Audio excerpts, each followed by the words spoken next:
What is going on, everybody? It's your boy Max Gallegos here with another sports rant. And oh boy, do we have a show for you.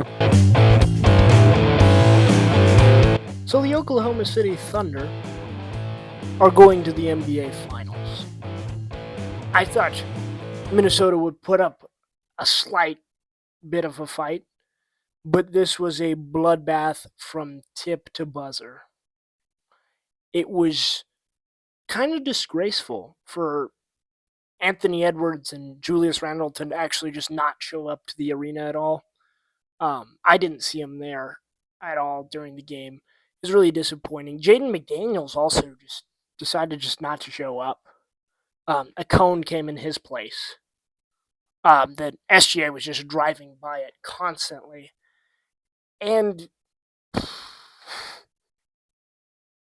this was pretty, I don't even want to talk about it. That's how bad it was. I want to congratulate Oklahoma City for making the finals for the first time since 2012, for probably having the best roster constructed in the NBA, for being just a great team, for being Mr. Consistency, for being an awesome team. I think it was awesome when their coach was up there speaking and taking the trophy, and they start putting the towels on him, and they put the hat on him, and that they just encapsulated the Oklahoma City Thunder, who are a very, very good team. And congrats to them. And to their credit, Minnesota was not terrible through these playoffs. They beat a good Lakers team with a really good Luka Doncic with LeBron James. They beat the Golden State Warriors, who were a defensive menace. And they just ran into probably the best team in the playoffs. I don't think that's necessarily a failure. Tonight specifically was a failure. I thought they could have played much better. I think Rudy, the only Timberwolf I will say plays that needs to be shipped so fast out of town is Rudy Gobert, because he offers nothing now. He wasn't even good defensively tonight. It was a very, very TikTok-y game, because I just wanted to watch TikTok for the most of it. I did not want to see Rudy Gobert's 2 points, 5 rebounds, and 1 assist.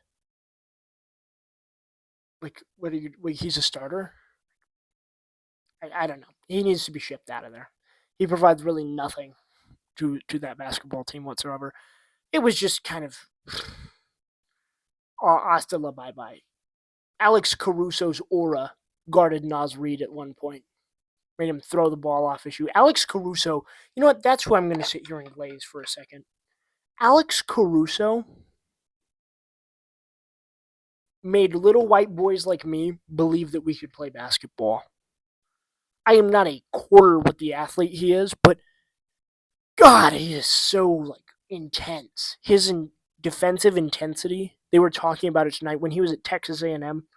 They're down by 30, and he's just hustling. You look up hustle in the dictionary.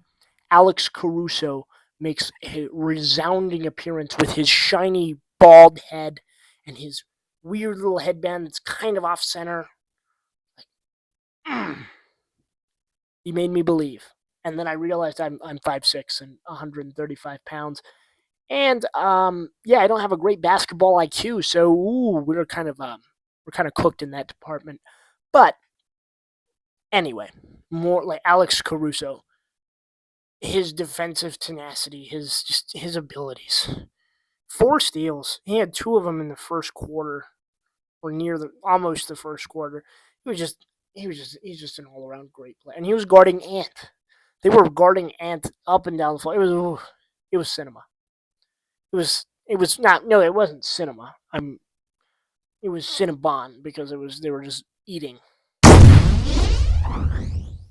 Ladies and gentlemen, we are going into the trenches because we have some football news. Stefon Diggs was partying on a boat in Miami with his girlfriend, Cardi B. Sorry, I blanked on her name there for a second. And well, on this yacht party in Miami, a video surfaced of Mr. Stefon Diggs, the Patriots' newly acquired free agent wide receiver. He is surrounded by 3 women. He asks the women, "What's my name?" They are obviously trying to ask him a question, but he is responding with a question. He says, "What's my name?" One responds, "Daddy." Another one responds, "Daddy." And then the other one responds again, "Daddy." After that response, he produces a small silvery bag of pink substance. What this pink substance is, we are here to find out.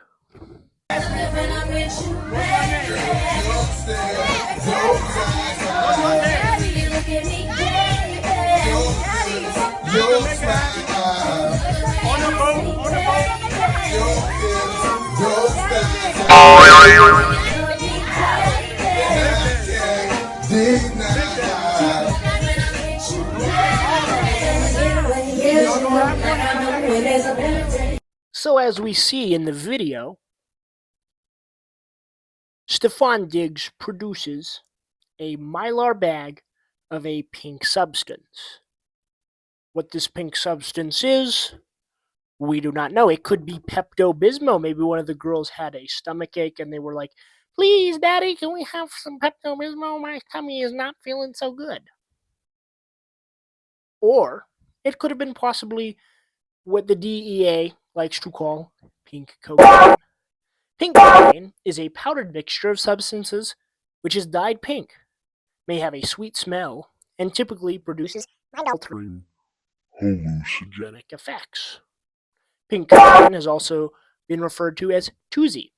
An original compound in 2Z is 2CB, a psychedelic phenethylamine. Holy shit, that one's a big word. Once 2C-B became harder to get, drug organizations shifted to a drug cocktail, which they dyed pink and sold as pink cocaine. So essentially, what Stefon Diggs allegedly had in his possession was this pink cocaine. I'm saying allegedly because it is probably more likely that he was just giving the girl some Pepto-Bismol. They probably were just like, oh, or maybe it was like frosting mix. Perhaps they were like, oh, they were going to go decorate some cupcakes. And, you know, it's a perfectly reasonable and innocent thing. Mike Vrabel responded. He just said, yes, we understand that something has happened. He was not at OTAs this past week, so we'll see as the story develops. I mean, they can't really do anything to him because it's Pepto-Bismol. But we shall see. And as always, guys, thank you for watching. I always appreciate it if you leave a like and a comment, subscribe even if you are that bold, turn on the notifications. Other than that, please go follow my Instagram, my Twitter, my TikTok. I love to make TikToks. And yeah, I love you guys. Peace out.